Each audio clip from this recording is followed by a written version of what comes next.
Selamat pagi, salam sejahtera. Terima kasih karena bersama dengan saya di Nazilin Unity Channel. Saudara-saudara sekalian, ini satu pendedahan daripada SPRM yang pastinya akan membuatkan Razi Jidin berada dalam kemelut dan berada dalam masalah paling besar sekali yang pernah dia hadapi.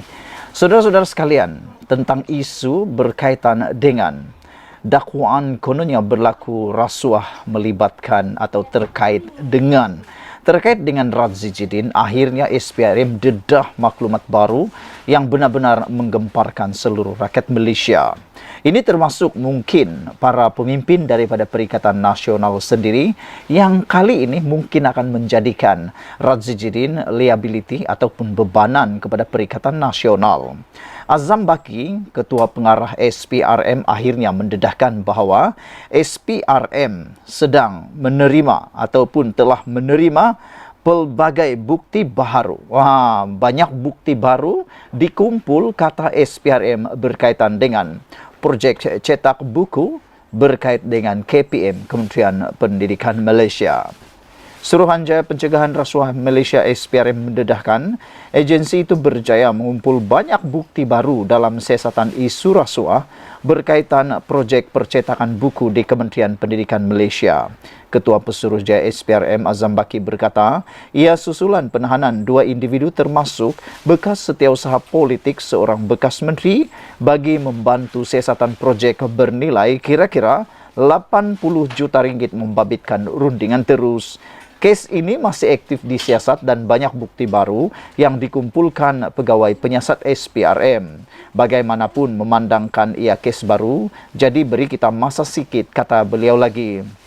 Azam Baki berkata demikian kepada pemberita selepas menghadiri program SPRM menembak bersama media sempena ulang tahun Suruhanjaya itu ke-56 di Kajang. Pada 23 September lepas, Timbalan Ketua Pesuruhjaya Operasi SPRM Ahmad Kusairi Yahya mengesahkan penahanan bekas setiausaha politik itu dan seorang pemilik syarikat percetakan pada 22 September bagi membantu siasatan kes mengikut Seksyen 16 dalam kurungan E, kurungan B, Akta SPRM 2009. Sementara itu, mengulas mengenai kegusaran orang awam berkaitan isu kekurangan bekalan beras putih tempatan. Meskipun Padi Beras Malaysia atau Bernas memberi jaminan bekalan yang mencukupi, Azam memberitahu SPRM belum menerima sebarang laporan. Saya beri jaminan kalau ada pihak yang terlibat dalam isu ini, tentu atau terutama sekali sekiranya ada unsur rasuah dalam pembekalan beras, termasuk ada pihak yang merasuah mana-mana pihak berkuasa, sudah tentu SPRM akan mengambil tindakan, kata beliau lagi. Kemarin, Menteri Pertanian dan Keterjaminan Makanan Muhammad Sabu menafikan dakwaan kekurangan bekalan beras tempatan berpunca daripada tindakan pembekal, menyorokkan stok dan menjamin tindakan penguatkuasaan dilaksanakan di seluruh negara. Sekian dulu untuk kali ini. Jangan lupa tinggalkan komen anda. Sila tekan butang subscribe. Malaysia kita punya. Kita jaga sama-sama, cintai Malaysiaku. Bye-bye.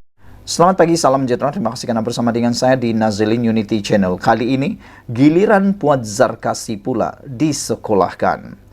Puan Zarkasi tidak harus lebih-lebih menganjing rakan sendiri. Itu tajuk daripada tulisan sabudin.com.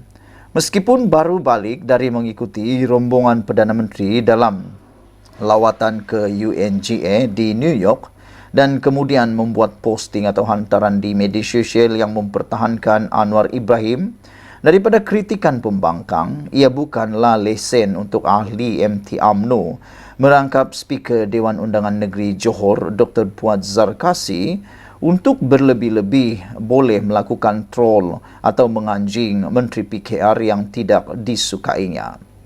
Dalam troll dan menganjing terbaru yang dilakukannya pagi tadi, di sebalik desas-desus Anwar akan melakukan rombakan kabinet, Puan menyarankan agar Rafizi Ramli dipindahkan daripada Menteri Ekonomi kepada Menteri Pelancongan. Katanya Rafizi sebagai Menteri Ekonomi gagal mengemukakan formula yang luar biasa, melainkan sekadar cadangan biasa, iaitu masak dan makan di rumah. Tambah beliau, mungkin Rafizi berjaya mengemukakan formula pelancongan yang berkesan selepas dipindahkan nanti. Seterusnya tidak mustahil mampu tampil sebagai Menteri Pelancongan yang terbaik. Siapapun yang membaca hantaran Puad di media sosialnya itu dapat menilai ia adalah troll atau untuk menganjing Rafizi semata-mata. Kepada Puad yang mengatakan Rafizi gagal sebagai Menteri Ekonomi lalu menganjing, wajar ditukarkan ke Kementerian Pelancongan. Elok beliau mengelak terlebih dahulu hantaran-hantaran di laman sosial timbalan Presiden PKR itu sejak beliau berada di kabinet. Semua usaha, idea, perancangan dan apa yang dilakukannya untuk memulihkan ekonomi dan membantu rakyat sentiasa dimuatkannya dalam laman sosialnya untuk pengetahuan semua. Jika seseorang itu mengikuti apa yang Rafizi lakukan selama ini, mereka pasti tahu beliau adalah menteri yang kuat bekerja. Idea beliau misalnya masak di rumah lebih menjimatkan daripada melayan ketagihan makan di luar adalah sesuatu yang benar. Cuma masih ramai enggan menerima atau melihat kebaikannya. Tetapi itu bukanlah bermakna formula ekonomi yang dilontarkannya tidak menjadi atau tidak berkesan sama sekali. Lagipun semuanya memerlukan masa. Di samping itu, ketika Rafizi berdebat dengan ahli parlimen Bacok, Sahir Sulaiman, beliau turut menerima limpahan pujian atas idea dan kemampuannya. Dalam hal debat itu, sudah tentu Puad sendiri tidak mampu berdebat sebaik atau selancar Rafizi. Malah, tidak keterlaluan kalau dikatakan Puad juga tidak mungkin berani untuk berdebat dengan Sahir, ahli parlimen muda PAS itu. Selain itu, dengan mencadangkan agar Rafizi dijadikan Menteri Pelancongan, apakah Puad bermaksud Menteri Pelancongan sedia ada iaitu Tiong King Seng yang juga ahli parlimen Bintulu daripada GPS sebagai menteri yang gagal? Apa yang Puad mahu sebenarnya? Beliau ingin Tiong ditukar ke kementerian lain atau digugurkan terus? Paling penting untuk diingatkan kepada Puad sebelum mahu menganjing menteri-menteri bukan daripada UMNO dalam kerajaan perpaduan atau rakan sendiri, sedarlah dulu kedudukan dan kekuatan UMNO itu ketika ini. Kita ini kalau nak menganjing orang lain, cermin diri dan parti sendiri terlebih dahulu. Jika benar-benar kuat, bolehlah diterima. Tapi kalau kita pun lebih ditolak rakyat, bahkan nak menang di pelanggai 7 Oktober depan ini pun masih mencungap-cungap, baiklah belajar untuk berhati-hati. Lagi pula, tidak semua Menteri UMNO menunjukkan prestasi yang baik dalam tugas mereka sejak 10 bulan lalu. Kenapa tidak Puad bersuara mencadangkan kepada Perdana Menteri agar menteri-menteri UMNO yang tidak berprestasi baik itu dipindah atau digugurkan?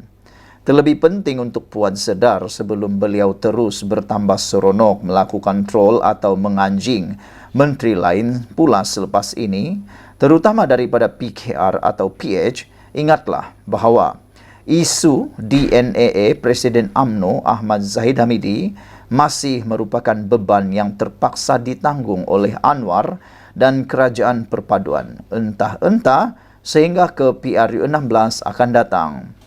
Kenapa pula Puad tak nak troll dan menganjing Zahid Hamidi dalam hal tersebut? Ditulis oleh Sabudin Hussein 29 September 2023. Sekian dulu untuk kali ini. Jangan lupa tinggalkan komen anda. Sila tekan butang subscribe. Malaysia kita punya. Kita jaga sama-sama cintai Malaysiaku. Bye-bye.